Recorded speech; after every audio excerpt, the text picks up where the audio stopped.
clerk please take a silent roll call? Pledge of Allegiance. Sue Hardy, please lead us in the Pledge of Allegiance. Pledge allegiance.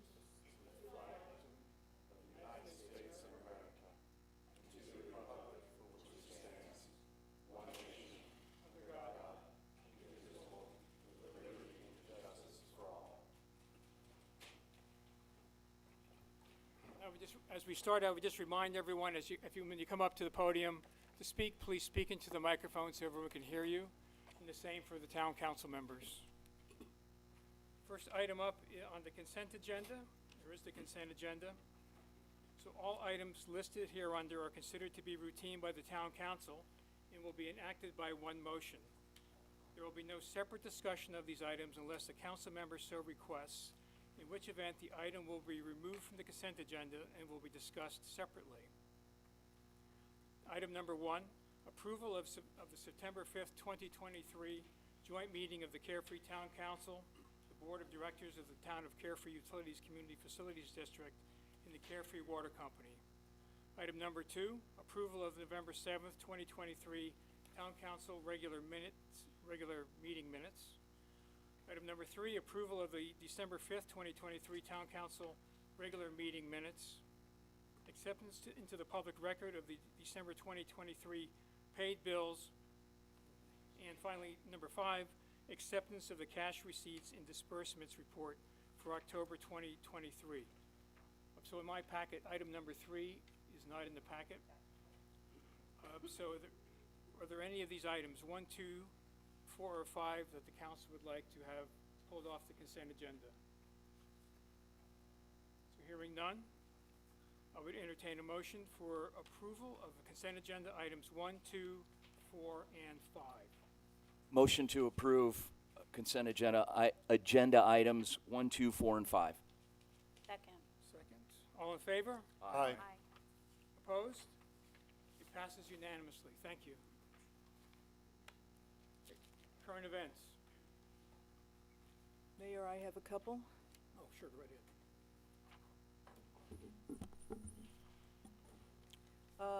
Just want to remind everyone that we have the garden seminar series. The next one is on Saturday, January 13th at 9:30, and I believe that's in the pavilion. We will have Noelle Johnson, AKA the Arizona Plant Lady, who will share her favorite tips for creating beautiful container plantings, from the news varieties of annual flowers to growing shrubs, succulents, and even vegetables in containers. And there is a card, but I think I might be the only one who has it, but they are in the Visitor Center and in Town Hall, if you want to pick one up. And on Saturday, January 6th, this Saturday, from 10 to 1, the Cub Scouts are doing a Christmas tree recycling fundraiser. It'll be in the Lowe's parking lot, which is at Carefree Highway and Cave Creek Road. It's Cub Scout Pack 603. They'll be actively collecting Christmas trees. You can drop off your trees. Donations are greatly appreciated, as this project serves as the primary fundraiser enabling all Cub Scouts in Carefree and Cave Creek to continue doing what they're doing. And this is the same troop of Scouts that supports our Memorial Day and Veterans Day programs. Okay, well, thank you. And a few other items for current events. On Friday, the 12th of January, we'll have another Carefree Conversations in the Visitor Center. So I'll be there, Vice Mayor Croyer will be there, and Councilman Clint Miller will be there. So that's 9 to 11 on Friday the 12th. Next item is we have a new fire truck and a new brush truck coming. So we will announce a dedication ceremony for those two vehicles. It'll occur at our firehouse on January, or the 3rd or 4th weeks of January, so we have to figure out the date. And what that tells us is that come the fire season, the town, our friends at Rural Metro will be well prepared when the fire season commences in 2024. So that's very good news, and we look forward to that dedication. Thunderbird Artists. So if you remember, when we approved the Thunderbird Artists coming to do their program in November, we approved a new layout, and we would approved it to be used in January and March, contingent upon it working well. We received no complaints.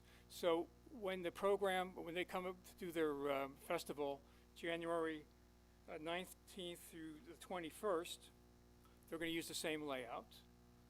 And I would just remind everyone, Carefree residents have free admission. And for those of you who went to the last time in November, you might remember all of their wine tasting and wine wandering around with your drink was confined to the pavilion. This time, like they have done for years and years, you'll be free to enjoy your wine on all the streets that are closed. So that's good news. Why did that change? They changed it because they were trying to manage security better. But it had the downside of disappointing folks, so they figured out a solution. On a more somber note, on December 10th, on Sunday, December 10th, in the afternoon, there was a fatality at the intersection of Cave Creek Road and Pima Road. A white pickup truck ran through the intersection going from east to west and hit a motorcycle and killed the motorcyclist. There were no skid marks approaching the incident, the intersection, and there were no skid marks after the bike was struck. It was a hit and run. And the town has posted information about it. There's other information out there. And the incident, what it tells us in part is that the safety of that intersection can be improved. And there's what I'll call an interim solution. So interim, maybe that's not the right word, but a solution which takes maybe 3 or 4 years to implement, and more near-term steps that we can take. So a solution that takes 3 or 4 years requires studies, a town engineer to do that work, public input is critical to the whole process, funding, designs, and construction. So that probably takes on the order of 3 to 4 years to pull off. The good news is that the Maricopa Association of Governments, something called MAG, in February has up for approval $250,000 to initiate a road study, a safety study, a road improvement study, which will encompass some Pima Road, some of the northern parts of Pima Road up to that intersection and include the intersection. So that's very good. And so what that means is, as part of that process, there'll be opportunities for public input. So, because there's a lot of different solutions. There's a lot, but there's different solutions, right? Traffic lights, roundabouts, probably things I don't know about. So that'll be part of the discussion, and we'll be part of that discussion, we as a town and all of our residents. As a shorter term, what can we do to make that intersection more, stand out more? You should stop there. So what we've done is we've ordered some stencils so we can paint on the roadway, a stop ahead. And we should have those stencils in by the end of the week, and our public works guys will get out there, and as soon as they have them in hand, get out there and paint them. And that'll be on each of the 4 incoming roads into that intersection, on each of the lanes. So that'll be a step in the right direction. So it's really a tragic, just a very sad situation, but there's things that are moving forward to hopefully make that intersection more safe. And lastly, Mr. Mayor, quick question for you. Do we know anything about the person that perished in this accident? Were they a resident? Were they anything at all about them? Their family? Well, we know the father and son were riding together. The son was the first through the intersection. The father was second. The son was struck. They're on their way from where they live, not in our town, to, I believe, to go to Cave Creek to have lunch or something. So that's what we know. And there's more.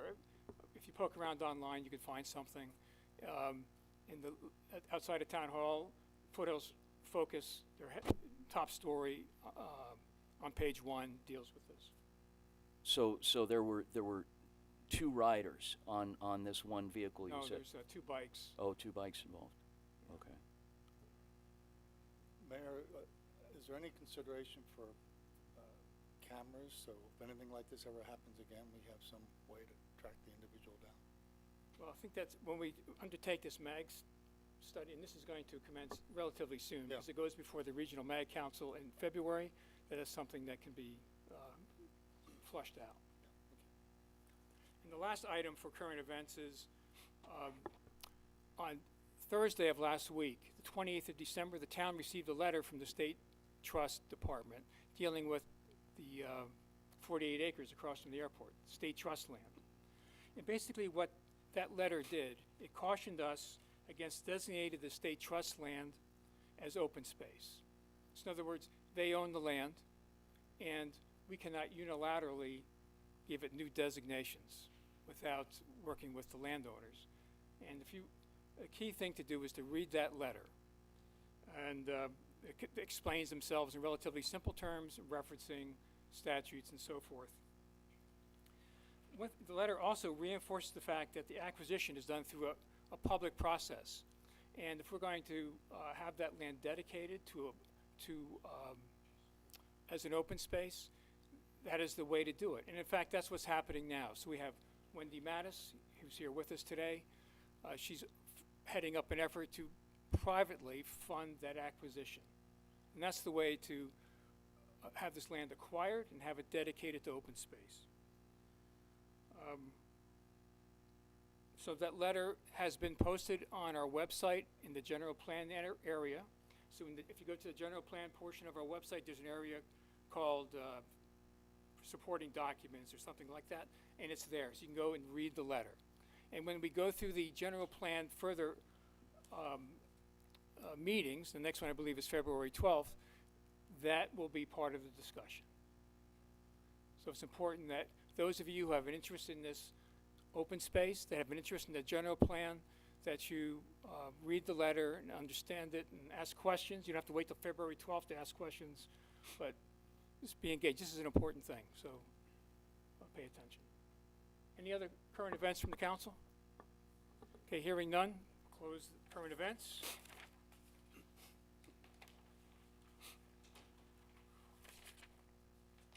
Item number 8. Item number 7. Review, discussion, and possible action to accept the findings of the July 2023-24 fiscal year audit, accept the restated financial reports for July, August, and September 2023, in approval of Resolution 2024-01. Mr. Keene. Mayor, members of council, I'll give some introductory remarks, and then I'll pass the baton on to Jim. Happy New Year, 2024. Almost quarter way through this century, so moving forward. As you know, every year our budget is adopted in June or July. Our fiscal year starts on July 1st, runs through June 30th. So in anticipation of that process, we have our budget discussions, which I lead with you and the community and staff. And we discuss each and every department and our roles and responsibilities, our workload and respective projects, and what we're going to focus on over this next fiscal year. We then go through the fiscal year, and during that fiscal year, our town clerk also acts as our treasurer, Candace French Contreras, and she receives the funds and deposits them in the respective accounts. During the course of the year, also our deputy town clerk and accountant Jim Keene goes through and pays our respective bills. Finally, in August, when we conclude the fiscal year in June, it takes a couple months to reconcile the respective lag time with our receipts. So in June, our auditor comes in, and that's Heinfeld Meach, led by Jennifer Shields, who's here tonight, and they go through our respective audits. The framework of the audit is established by the Governmental Accounting Standards Board, or GASB, which sets the criteria that follow the General Acceptable Accounting Principles, or GAAP. GAAP is essentially the accounting rules and standards and procedures that most public agencies follow, and it ensures that municipal finance statements are complete, consistent, and comparable. So that's the framework for each and every one of our audits. The checklist of information that they go through is to assure the town's financial statements are free from material misstatements, verify and observing good accounting practices and principles, confirm compliance with GASB requirements, guard against fraud and misuse of funds, and provide transparency to our financial statements. As we have in the past, our audit highlights are that there's no financial misstatements, our accounting practices are in order, and the town is currently in good financial standing. Once again, Jennifer Shields is here tonight, and she can offer some additional general comments, but before we hand the baton off to her, let me give the baton over to Jim, who will give a overview of the year-end reconciliation or restatements. Sometimes there's expenses or revenues that come in during the course of the fiscal year that should be restated to the next fiscal year, or vice versa into this past fiscal year. So there's restatements that Jim goes through. So Jim will briefly go over those. Yeah, I like to make a comparison of the audit to our departments that you look at each month. And the first page is the revenues that come in. It's compared to the audit page 34. So this is the second page of, right after the memo, that is just the actual revenues. And on the left-hand side is the audit categories that they categorize the things in. And on the right is the lines and the revenues that the reports you see where those lines come in, the money comes in for those things. I like to give that because sometimes when you just look at the audit, you don't realize which departments are involved in each of the different categories. The next page is the expenditures. Same thing. On the left-hand side is the audit, the different categories that those things are categorized under. And then on the right-hand side is each of the departments. And you'll notice at the bottom, there was Arizona Cares funds that had to be restricted to water infrastructure, that was sent out to the, to be used for our water projects. And then that shows the end-of-year fund balances. Is anybody having any questions on those, comparisons? I just want to provide that to everybody where you can see where the departments fall within the audit. And let's see, did anybody have any questions What on page are you referencing, Jim? page 34 on the audit? It's kind of it follows the reports that you get each month. And, when you see a department like town clerk, what's included in that, that kind of thing, so. So we had a surplus last year. Yes, we did. And the year before. Hey, Jim, quick question for you. Under general government, claims and losses being zero, what would potentially be an example of something that would fall into that category? Usually it's like when somebody falls in the fountain and has a $5,000, those are kind of claims that we've got to cover for. Okay. So we allocate about $10,000 to cover falls and things that occur on town property. So that's the claims that we've had in the past. Okay, and then under highways and streets, it says zero for utility capital improvement street maintenance projects. That's a fund that we accumulate, the little bit of money that comes in. It's like a franchise fee almost that comes in, and we can only use it after we've held it for a year. And they can ask for money back when they repave like a utility siding. So we've been accumulating that, and this year we're using most all of that for our street projects. Okay, but as of last year, we We received didn't- nothing out of it? We didn't utilize any of that. Okay, That's when zero's there. There were no expenses Got it. utilized for that. thank you. Any other questions? Jennifer, would you like to, I don't want to steal your order here, but Good evening, Mr. Mayor, council members, Mr. Neese, Jim, Candace, everybody. Thanks for, again, allowing me the time to speak with you this evening about the audit. As Mr. Neese mentioned, one of the things that the audit is required to do is make sure that your financial statements are presented in accordance with generally accepted accounting principles and follow the principles of the GASB, the Governmental Accounting Standards Board. So to that end, I will let you know that there was a new accounting standard that was implemented by the town last year, or rather this audit year that we're talking about right now.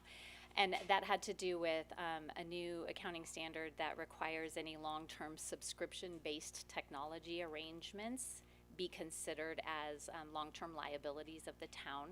So as part of the audit procedures for making sure that that was implemented, we work with both Candace and Jim and gather any information about those types of things.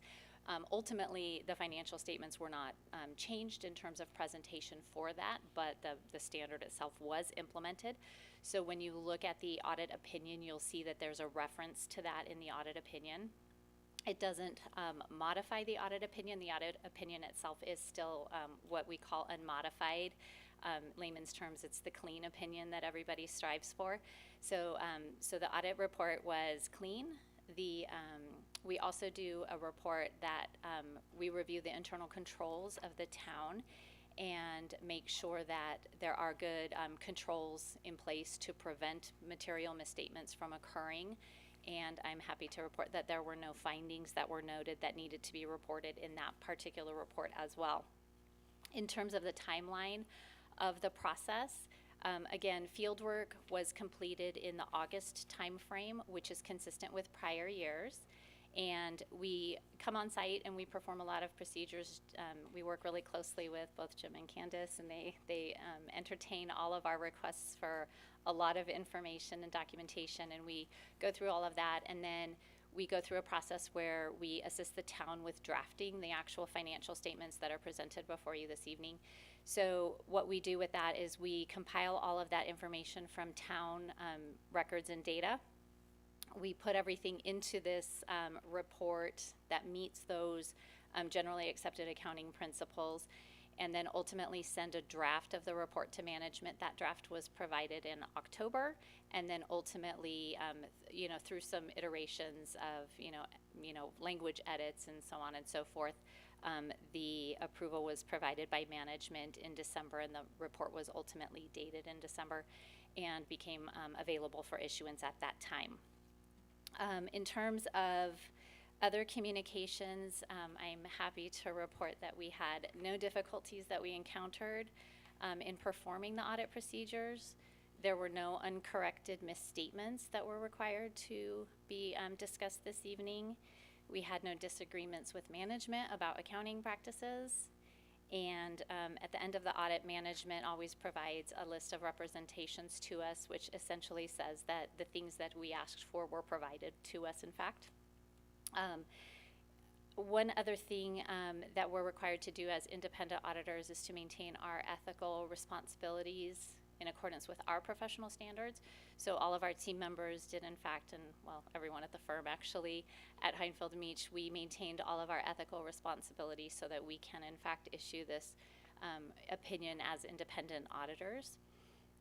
There were also a couple of other reports that were issued that are required to be performed in accordance with state statute, and one of those has to do with HERF, the Highway User Revenue Fund. So there's another, it's essentially like a one-page letter about highway user revenue funds. There were no actual expenditures out of that fund, I believe, in the last fiscal year. And then the other report that we issue is also, it's required by state statute, and it's called the Annual Expenditure Limitation Report. So every municipality in the state is subject to a certain expenditure limit at which you cannot exceed that expenditure limit. It's sort of a taxpayer protection bill that was enacted back in the early 80s, I think 1979-80 timeframe. And so that report was issued as well, and shows that the town is in fact under your expenditure limit. So that's good news too. So with that, I think I've covered all of my required communications, so I'd be happy to stand for any questions. I'll just say, reiterate what I said during the water company meeting. You know, in this case, speaking with Jim, working with your firm is just a real pleasure. So very professional, and we're really glad to have you on board. So And thank you. for doing And that. I apologize. I should have thanked them for the tremendous amount of work that they did as well. So I apologize that I neglected to thank you guys as well. So it's been a pleasure working with them. Any other comments or questions from council? I just have one for Jim. What was on page 34, the intergovernmental revenue, the 929 guy, middle column? Is that from the water company? Where is that from? That's state shared revenue. Page 34, the 929, 963 number. Just curious. It says intergovernmental. Oh, that's money that came in from, the non-major, like HERF, Okay. yeah, that's HERF. That's I mean, I part of know our Dr. state Cole shared won. revenue. Yeah, that's part of our state shared revenue. It is? And it's dedicated to, street purposes and, court and some other, yeah. Okay. It's those funds that are separate from the general fund. Yeah. That we have to specifically spend the money on street projects or, and so that's Thank you. income coming from that. Any other questions or comments? So the next step, hearing none, next step is to approve Resolution 2024-01. So, Ms. Contreras, in the sea of paperwork, I misplaced the resolution. Do you have one there? I will give it back. Great, thank you, sir. So I would entertain a motion to approve Resolution 2024-01, a resolution of the mayor and Common Council of the Town of Carefree, Maricopa County, Arizona, accepting the findings of the fiscal year 2022-2023 annual audit for the Town of Carefree, Arizona, in the Carefree Cave Creek Consolidated Court, in the annual expenditure limitation report for the Town of Carefree, Arizona, for the year ending June 30th, 2020. And possible action to select a new town attorney for the Town of Carefree. So for several years, the town was represented by Michael Wright. He worked for Sherman and Howard, and Michael retired in August of 2023. So then we embarked upon a search for an interim attorney, and we selected Dennis Fitzgibbons from Fitzgibbons Law. And he has served us in that role since maybe September or so through today.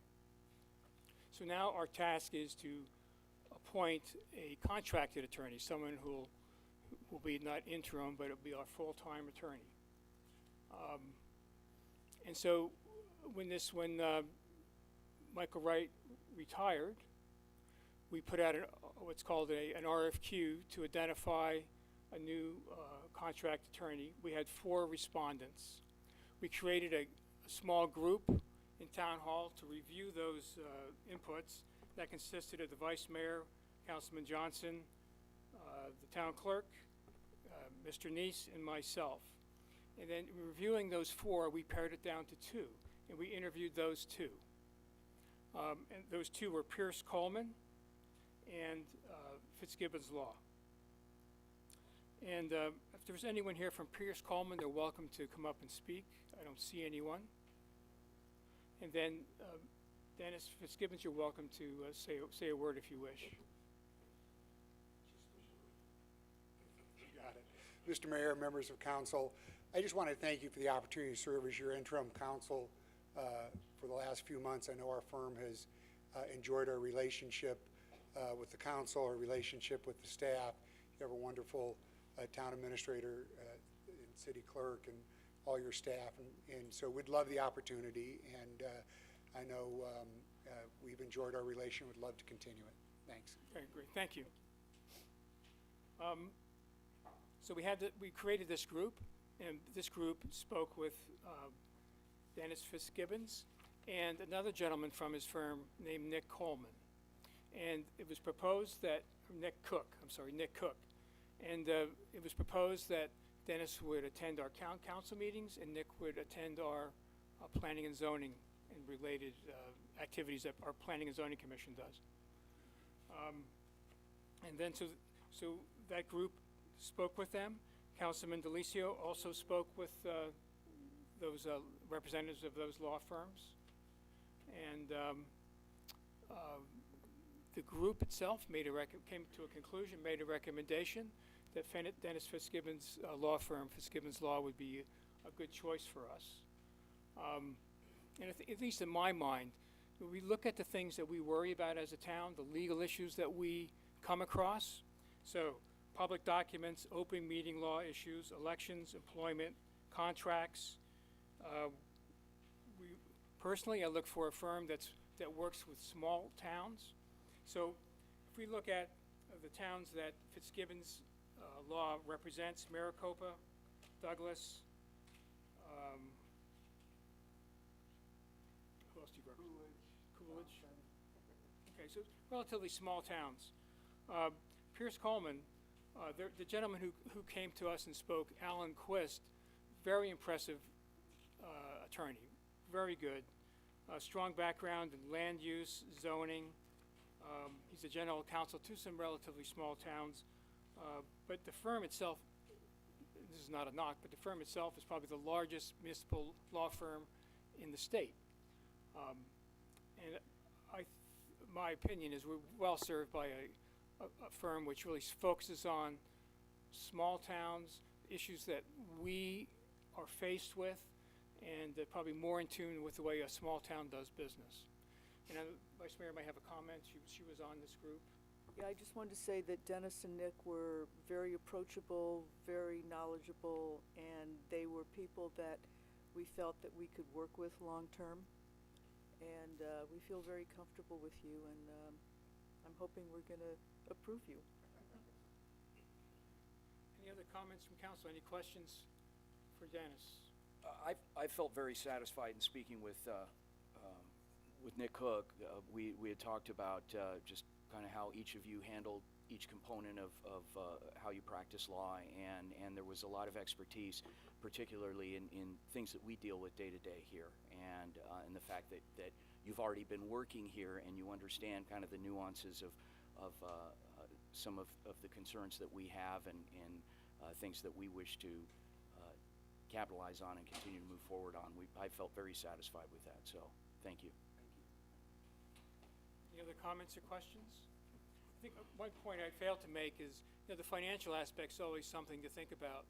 Both firms came in at an hourly rate of $225, considerably less than what we were paying before. Sorry, I misquoted. I would say, I think Pierce Coleman's $295 for partners, I think Quist was $225. Okay. Well, anyway, they're all in the realm, and it's significantly, actually, surprisingly to me, more cost-effective than we had before. So that's good news. If there's no other comments or questions, the way I would like to do this is for each councilman, just to, when I call you, to make a vote for your preference for our contract attorney. So Councilman Miller? Vote for Dennis. Councilwoman Amorosa? I've been very satisfied with interactions I've had with Dennis and Nick, and so I approve Fitzgibbons. Councilman Delicio? Fitzgibbons Law. Councilman Hatcher? Fitzgibbons Law. Vice Mayor? Fitzgibbons Law. And I also agree, Fitzgibbons Law. So unanimously, congratulations, Dennis, you are a new attorney and your firm's a new attorney. We look forward very much to working with you. We've enjoyed working with you. You've done a great job for us, and you're a very good find, so thank you. Next item number, let me find my agenda. The next item is call to the public. Let me just see agenda. Thank you. Item number 9, call to the public. Those wishing to address the council need not request permission in advance. The public may address the council on matters not on the agenda. At the conclusion of an open call to the public, individual members of the public body may respond to criticism made by those who have addressed the public body, may ask staff to review a matter, direct staff to study the matter, reschedule the matter for further consideration and decision at a later date, or may ask that a matter be put on a future agenda. However, the council may not discuss or take legal action at this time. So please limit your comments to not more than 3 minutes, and when I call your name, please come up to the podium and please speak into the microphone so we can hear you and the folks at home can hear you. And first up, Ms. Wendy Mattis.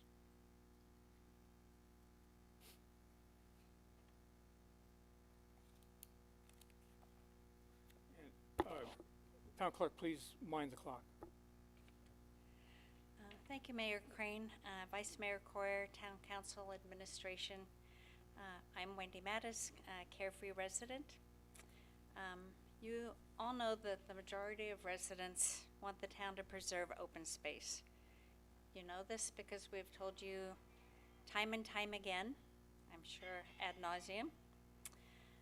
In particular, many of us want to find a way to raise the funds to acquire the 48-acre state land parcel, to create an accessible open space park in which we can hike or simply sit and take in the views. The town of Carefree is the only town I'm aware of which does not have a park or does not even have a master plan to create one. I'd like to know why not. So residents have been working ourselves to try to create this park. We would like your help. I would urge and encourage all of you to try and find a way to work with us to help us. And at the very least, if you're not willing or able to help us, at least please don't try to submarine what we are trying to accomplish. I'll close with a quote made by a resident to a volunteer outside the post office recently. He said, "Show me a piece of desert land that is not worth saving." Thank you. Okay, thank you. Okay, Ms. Stephanie Barber.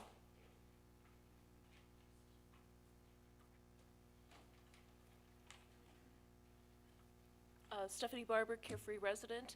My husband and I have made a decision that at the beginning of this year we want to start the new year by donating $100,000 to Carefree Park. We would like to applaud Wendy for her integrity and her courage and how she handles both the good and the bad that comes along with this. And we're going to encourage everyone we know to donate to this cause. So thank you very much, Wendy.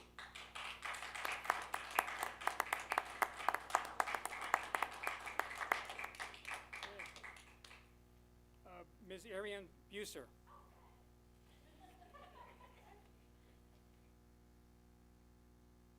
Wow, hard to follow that. Thank you, Stephanie. I really appreciate your generous donation. That's amazing. What a great way to start off the new year. Happy New Year, Town Council members. It's a pleasure to see you all again. So I wasn't originally planning on speaking tonight, but something came to my attention last night that greatly concerned me. Apparently, a private resident of Carefree was given information that was only sent to town council members about the designation for the 48 acres that the nonprofit Carefree Park organization is working to acquire from the state. This information was then included in a newsletter that was sent out to a private distribution list. A copy of the email from the Arizona State Land Trust that Mayor Crane referred to earlier was included in the newsletter that was created by this particular private Carefree resident. The letter originally was addressed to only the mayor, town council members, the town administrator, and the planning director and zoning administrator. I did not see any private Carefree residents in the to area of the letter. The person that shared the email in the newsletter is not on the Carefree Town Council. Therefore, how did this person receive the letter? This information should have been only disseminated by the town council members, as it was tonight, so thank you, Mayor Crane, for clarifying that.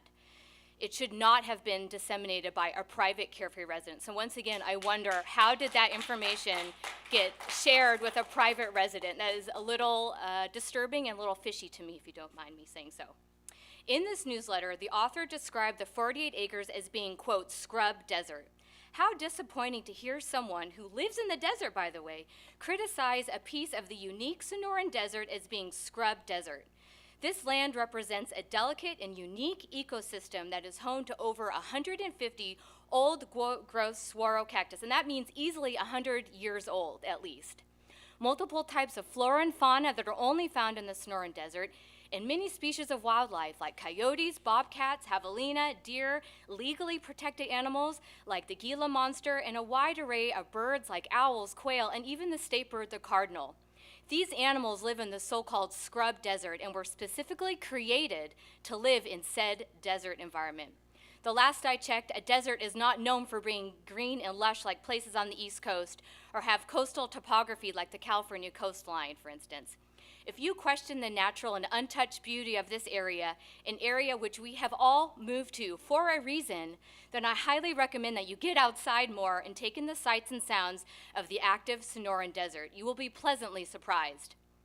Another point that I was disappointed at in this newsletter was a statement around how, quote, the Desert Foothills Land Trust, DFLT, has expressed no interest in obtaining this parcel because it lacks archaeological and topographical features required to meet the criteria of the DFLT's preservation mission. While I greatly respect the DFLT's mission to preserve land with historical value, 3 minutes. are they the final say in what deserves to be please protected wrap in it this up, area? Ariel. Absolutely not. So I just want to say we also found a Civil War cart trail in the land, so you should all recommend checking it out. Carefreepark.org. Thank you. And Mr. John Trainer. Okay, thank you. Mr. John Mattis.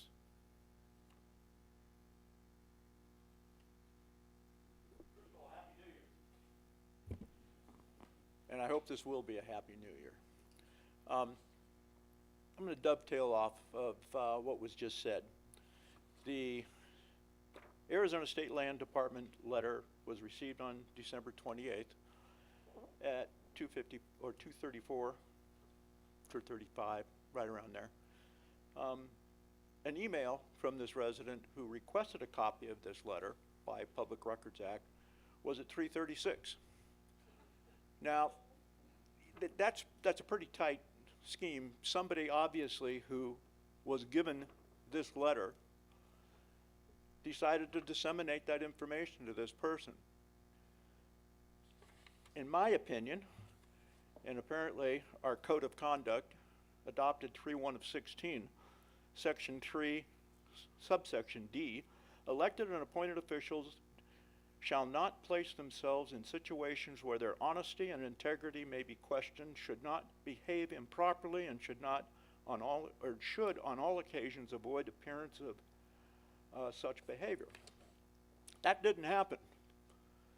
Now, do we repeal this ordinance, or do we enforce this ordinance? I think there should be an investigation. I know I've spoken to a couple of council people, and they're upset about it. I know if I was the mayor, I would be highly upset about it. They are pretty much undermining your authority, sir. And to me, that's not acceptable. Thank you. Thank you. Upon the God of the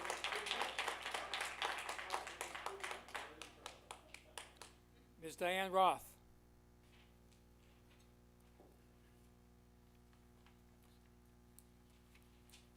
Happy New Year, everyone. Mayor, council, Diane Roth, Carefree resident.